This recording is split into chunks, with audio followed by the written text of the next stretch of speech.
Koito Yuu is a very interesting character to me. When you read through Bloom Into You, you initially think that this is going to be like all the other romance Yuri series out there, but then you get into the characters and you very quickly realize that this just isn't the case.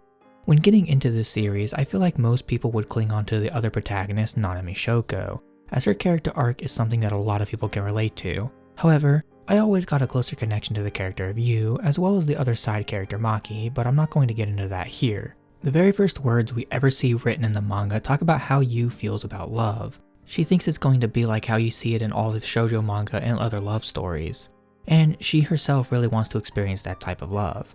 Over the course of the series, Yu struggles with discovering herself. She doesn't know how she feels or how she should feel towards her senpai. I mean, it's hard to know how you feel, especially if it isn't how you always thought it would feel like.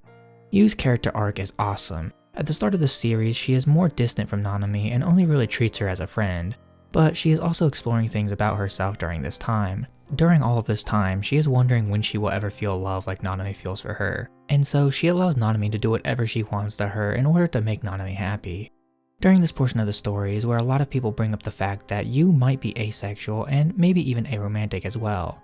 I used to think this as well, however now I think differently. She definitely doesn't fall in love in the traditional way you would normally think of, and not just because she fell in love with a girl, but because it's hard for her to even recognize what she is feeling.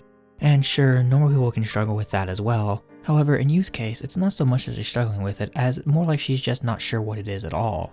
In my opinion, I would put Yu as a more gray romantic, gray sexual person, where she struggles to form those connections with people, but it's not impossible. She also, at first, isn't really all that interested in the sexual aspect of her relationship either, but she isn't really disgusted by it. It just takes time for her to understand how she feels. And I think the biggest reason as to why she struggles to learn about her feelings during this part of the story comes down to the fact that her emotions towards Nanami aren't as strong initially as what she thought love would feel like.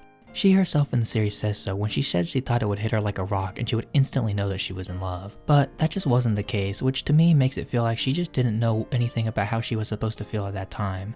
This portion of the story goes on for about 2 volumes, where we then move on to the next portion of the story where Yu and Nanami are closer friends. And it's during this portion of the story that we see Yu start to really explore herself and realize how she truly feels towards Nanami. Through her interactions with the character I mentioned earlier, the true Arrow Ace representation himself, Maki, during the beginning of the story, Yu thought that she was incapable of falling in love and thought that she had found somebody just like her in Maki. But during all their interactions, Yu starts to realize that they are different in many small ways. However, it was never enough in her mind to make her change the way she felt at the time. However, during this time, Yu and Nanami become closer as they were working on the play and the sports fest and student council stuff. Yu becomes entranced with Nanami, not to the point of love, but to the point where she can't leave her alone anymore. This portion of the story has Yu questioning herself the most.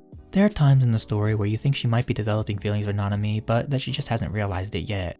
But there are also still portions of the story where she is completely disinterested just like before. However, as Yu starts to learn more about Nanami and their relationship grows closer, somehow Yu slowly starts to change the way she feels about Nanami. At the start of the series, I would say that they were more like acquaintances and they were slowly becoming friends, but by this point, I would say that those two were completely inseparable and they were like the best of friends.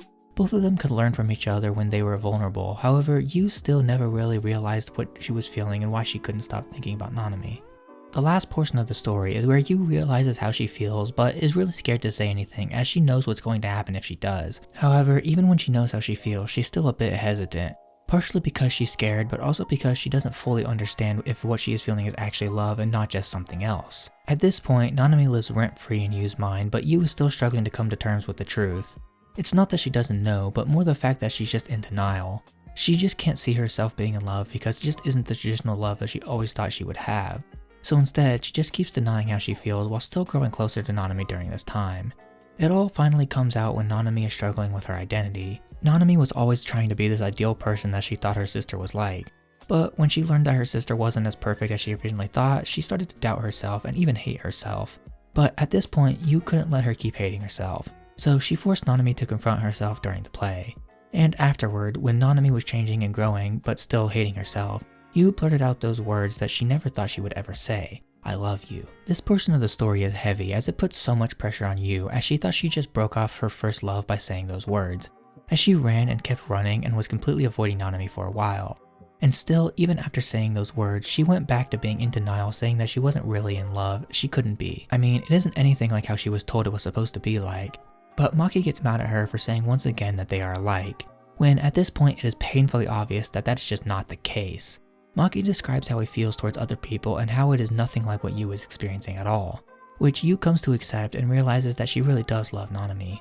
Bloom Into You gets a lot of praise for being a story that explores asexuality and doing so in a very respectful way, and Yuu's character is the perfect example of all that. As you read this story and start to connect the pieces, it becomes more and more clear that Yuu is a very intriguing person and an interesting character to explore.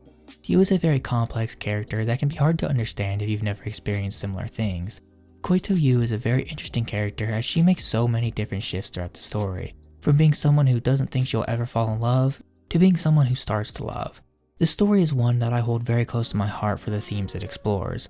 I, to this day, have never seen another story tackle asexuality, aromanticism, or the spectrum as a whole like Bloom Into You does. I myself fall on that spectrum, and so having characters that I can relate to going through similar things and thinking the way I do made me love the story so much. Koito Yuu is a character that can help you to learn more about yourself. If you're ever struggling to figure yourself out, if you're ever questioning yourself, just look at Yuu's character and it might be able to help you out like it did me, as I didn't think anything of myself until after reading this series and connecting so much to her character and to Maki's character as well. That is what makes her character so interesting and amazing to me.